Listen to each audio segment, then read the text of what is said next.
From the studios of Warrantech North, Jeffco Public Schools presents Building Bright Futures, a Jeffco podcast with Superintendent Dan McMinimee. Hello, I'm Dan McMinimee, and welcome to the latest episode of Building Bright Futures, in which we continue to explore some of the great things going on in Jeffco Public Schools. Joining me today is Chef Yuri Sanow, Jeffco's executive chef. Welcome to the program, Chef. Thanks for having me, Dan. We're going to jump right in because we know we have a lot of information to share here. Tell us a little bit about your background and training in food services, Chef. Well, I grew up in upstate New York. Parents are Ukrainian. Food's always been a big part of that culture. I've been cooking ever since I can remember. Some of my first memories are my cousins outside playing soccer, and I'm in the basement with my grandmother and my mother and all my aunts cooking. And I always loved that feeling that you got when you were cooking with the family and how it brought people together. I worked for a small catering company throughout high school, went to Binghamton University, worked in a restaurant in Binghamton. After college, didn't really know exactly what I wanted to do, but it was kind of fortunate that the Culinary Institute of America was located right down the road, so kind of followed that. Loved it. Took kind of the long road to Colorado through New York and Florida. Eventually ended up in Breckenridge and Vail. I worked at Sweet Basil in Vail for a while. Led me down to Golden and worked in restaurants in Golden in the Denver area for a long time. The last one, Ameristar, which is a hotel resort up in Black Hawk. Eventually I was looking for a change, and there was an ad for Boulder Valley School District looking for chefs. So I kind of thought that might be an interesting thing to do, and I really kind of fell in love with school food there. It wasn't just feeding kids breakfast and lunch, which I kind of thought going into it, but it was really teaching life lessons. It was teaching healthy eating habits and making good food choices for life, and if I could tell a quick story, kind of the aha moment was I was behind the salad bar there and just kind of seeing what kids were taking, and one of the students came up to me and he points at one of the things in the salad bar. He goes, "What's that?" And I go, "Well, that's tabbouleh salad. It's a salad made with a bunch of herbs and garlic and lemon juice, and it's really good, and you should try it." So I gave him a scoop, and he took it and didn't really think about it much. And a week or two goes by, and I see the same student up at the salad bar, and his buddy's with him, and his buddy's like, "What's that?" And the student goes, "Well, that's tabbouleh salad, and it's made with lemon juice." So it really kind of hit home there that what I was doing was making a difference. Well, we're thankful that you're with Jeffco Schools because you bring such a great talent to the schools, and wanting to do that connection with students, I think, is critical in your role. It's not the lunchroom that we had when we were in school, no. That's for sure. I had some of the things that I loved when I was in elementary school, when I went through the lunch line, but there were some things where you were like, "I'm not eating that," and it was one size fits all. Sure. Everybody got the same stuff, and now you have to be so agile in what we provide for students because they're so discriminating in their tastes, and so I think you do a great job with that. So we're very appreciative that you're here. How long have you been with Jeffco Schools? I started with Jeffco in 2001. I'd lived in Golden for quite some time, and more recently Evergreen, probably 10 years. So really I felt like Jefferson County was my community, and I wanted to make kind of the same connections I was making with the students in Boulder. I wanted to make those here. So I started as the production manager for our central kitchen, which provides meals for most of our charters, or a lot of our charter schools, and then was promoted to executive chef in 2012. Let's talk a little bit about some of the new menu items that will be appearing in schools. What can students expect to see in their school? Yeah, so actually I brought some with me, and maybe we can try these a little later on. I'm all about trying anything you make. I know you are, that. Dad. I know you are. So we have a home-style roasted chicken, which is kind of a take on shake and bake, and it's made with our Boulder Natural chicken. We have a steak quesadilla that's new this year, and I'm proud of that because and I don't know that there's too many school districts out there that are, offering steak quesadillas to their students. And then we have a beef pepper steak, which is a new offering on our Asian bar served with rice. In what ways do these new options reflect a trend in healthier food choices for students? So it's probably not so apparent just by looking at them, and hopefully it's not so apparent when you taste them, but really all of these offerings are healthy. They're all low fat, they're all low calorie, low sodium. There's no high fructose corn syrup or added trans fats in any of these. They all meet the requirements set out by the Healthy Hunger Free Kid Act. The tortillas and brown rice are all whole grain. Even the breading on the shake and bake is whole grain breading. The chicken, I'm especially proud of that. It's organic. There's no antibiotics at all used, and it's also raised and produced right here in Colorado, which is nice. Well, my mouth is watering as you're describing that, so we're going to glom after we're done with this segment, but I'm looking forward to that. Let's discuss the process involved in developing new foods. Where do you begin in the test kitchen? Factors do you take into consideration when designing new items to add to the menu? How does that process work? So we rework the menu about once a year, but really that process is ongoing throughout the year. Probably the most important thing we do are the taste tests with the students.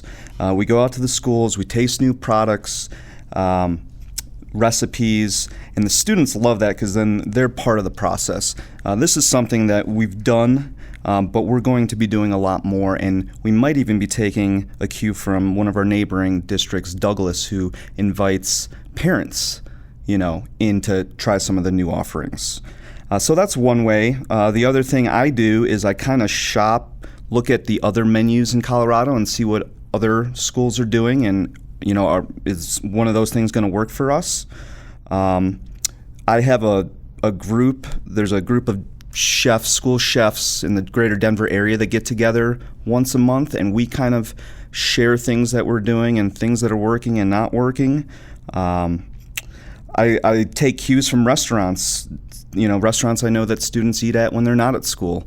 And sometimes things just kind of fall into your lap. I was at a food show, and I was talking to a gentleman whose company makes empanadas and asking him, any interest getting into school foods. And, he was all about it. He had already been doing some work with Boulder, so he was already part of the way there, but it's something that I think we'll probably be offering next year. After all of that, after I compile all of that, we kind of take a different approach here at Jeffco. We say, okay, what do we want to put on the menu? After that, we look at how do we make it meet all the requirements. I think districts, a lot of them are so worried about making things meet that they miss the point and what the students actually want to eat. So we take a different approach. We say, okay, this is what they want. Now how are we going to make it meet? So all of those foods that immediately get on our menus have gone through that process, so they do meet all the requirements, which are very strenuous. Absolutely. But they're also something that kids want to eat, and that's probably your first priority. Absolutely.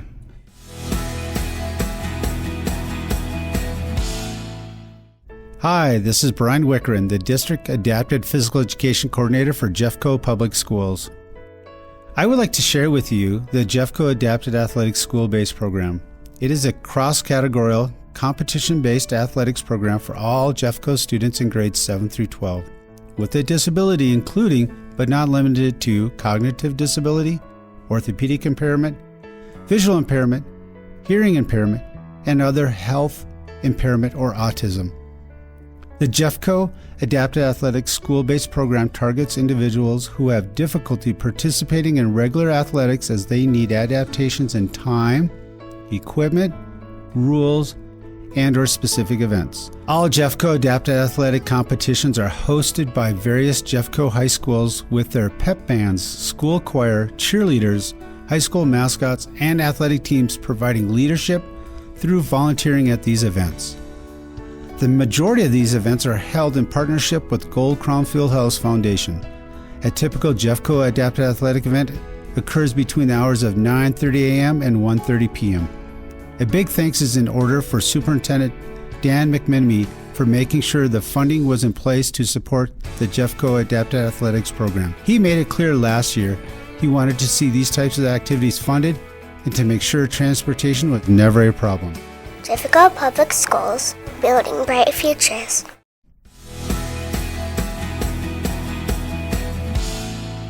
So it's all great that you can design these great dishes. I got this mental picture of you like a mad scientist in a lab, and I know I've been to your shop over there at Quail Street and had a couple really good times over there watching you build stuff. How do you make sure, once you do it in your lab, how does that get out to schools so that it maintains exactly what you want it to do? Because we have 154 schools. So if you think about it, there's 154 opportunities to do it a little bit differently. Put a little extra salt in there or this or that. How do you make sure that it's replicated exactly the way that you want it and that people have asked for it? Right. You're exactly right there, Dan. I mean, that's probably the biggest challenge we have. It starts with our managers and our hourlies who are the best in the business. I mean, I fully believe that. From there, my test kitchen, which you kind of described, is an exact replica of what they have out there. It's actually sometimes a little bit smaller and a little less well appointed, which I think is good. But just like you said, it doesn't matter what I can cook. All that matters is, can they do it out there? So I always keep that top of mind. We use standardized recipes for everything. I started compiling pictures of everything which can be attached to those standardized recipes too, so sites can see exactly what everything's supposed to look like. That being said, that isn't foolproof. What I think makes complete sense to me when I'm writing it might not make sense to somebody else as they're reading it. So that happens to me a lot. So we do in-service trainings as groups when we have new items. I've done a couple videos which are great because I can hit 150 managers very quickly and easily, and they can review those videos as often as they need to, or if they have new employees come into their kitchen, they can show those videos to them. So that's worked out great for us. And then one-on-one training we do too. So I wanted to talk a little bit about the scale of your operation. Again, people don't understand this, right? We have 154 schools that we're trying to provide this service to every single day. Can you give us a couple specific examples about the bulk order of food for Jeffco students and the size of the typical order and how you make sure that that's fresh, those kind of things? Yeah, so this is crazy, but we serve 6 million meals a year, breakfast and lunch. That's about 32,000 lunch every day, about 11,000 breakfasts every day, more than 150 sites. That makes us the second largest meal provider next to Denver Public Schools. So to make these 6 million meals every year, we get about $1.6 million in commodity dollars, which, being part of the National School Lunch and Breakfast programs, we're provided these commodity dollars. Above and beyond that, we purchase about $13.5 million in food and supplies as well, which roughly stated is about $50,000 a week. Yeah, and roughly stated, 6 million meals for $16 million is what, $250, somewhere in that range, $225 per meal? That is amazing. Yeah. When you start thinking about how you provide these foods for students, that's an amazing story. I know one of the other challenges that you have, especially at the high school level, is many of our schools have open campuses. Some students are accustomed to going to Subway, Chipotle, Pizza Hut, other chain restaurants for lunch. How is your department able to successfully compete against those places that kids frequent? Honestly, Dan, we try to emulate them. Quite honestly, their R&D budgets are way bigger than ours. So what they're doing is serving inexpensive, good-tasting food, and that's exactly what we try to do. The quesadilla is a direct reflection of this. It's something students would find at any of the places that they frequent. Our Asian bar and burrito bar kind of emulates a Panda Express or Chipotle. And we offer a lot of the same things on our lunch lines as these restaurants do. We have the pizza, the burritos, and the sandwiches. We have a few other offerings as well that these places don't. So really, we kind of take their cue and go with that. So I think this is one of the great opportunities with having this podcast is that, one of the things we want to do is arm parents with information. This is one of those information points because I was a parent as well. I had 2 kids that went through high school down in South Jeffco, and I know they would always come home, oh, the food's bad, I got to go out to lunch. Right.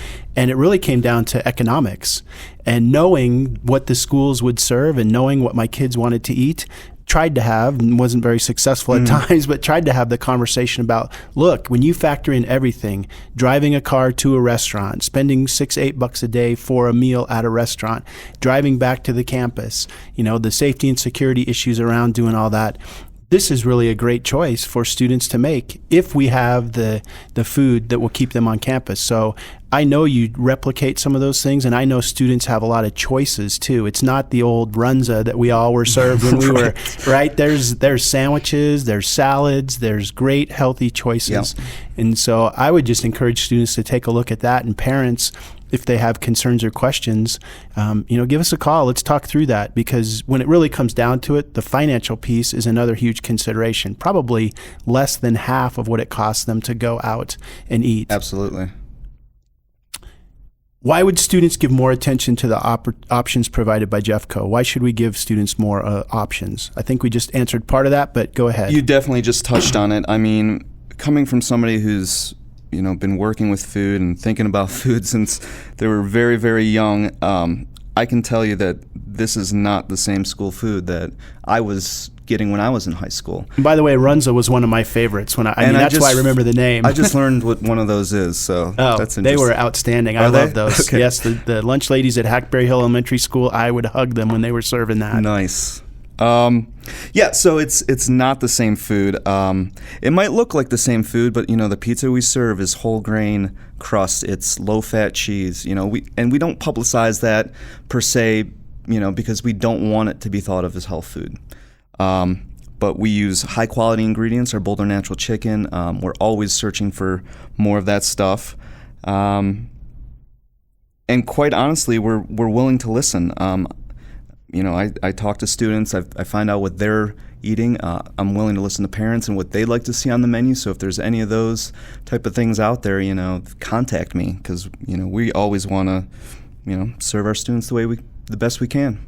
So another question, and I try to ask this of everyone in these podcasts too, if there's a student out there that's thinking, you know what, I would like a career in food services or in culinary arts, talk to me a little bit about what is necessary in order to pull that off at the successful level that you're at. Well, I think it's great that we're at Warren Tech, and I don't come to this campus quite as often as I do the other campus, but I am involved with their culinary program. And, I think if you're a Jeffco student and that's your interest, that's a great place to start.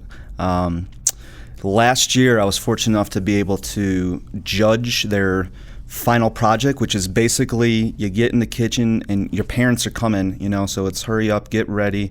The students are making the food, they're serving the food, and I've been to other school, and I asked these kids, so what's next? This was the last day. This was their final exam. So it's kind of like Hell's Kitchen, right? Exactly. Yeah, I got to be a part of that next year. Except they do everything. There is no Gordon Ramsay yelling at them. Well, we don't want anybody yelling at them, but they're doing everything. So I'd ask these students, what's next? Every single one of them had an answer for me. They're either, well, this is the apprenticeship program I'm starting, or I'm going to be working at this restaurant, or I'm going to culinary. I mean, everyone had a great head on their shoulders. So that's a great place to start. So there's also crossover skills that any industry would like. What do you think are the things that are really important for you to be able to do that virtually any industry would have? I'm thinking like communication. Communication's huge. Business management is huge. I mean, is there math involved in your There's program? math involved in everything, especially if, baking is your thing. Public speaking, that's part of what you do too. Yeah, absolutely. I'm doing outreach, answering questions, customer service, those are all Customer things. Service is another big one. And certainly the business aspect. I think if I were to go back to college, I would probably have taken business because that's so important. Then I'm going to throw a curveball. What do you do for fun? I mean, you do this all day long, and some people, when they go home from work, part of their release is, I'm going to cook a big meal and have a great meal.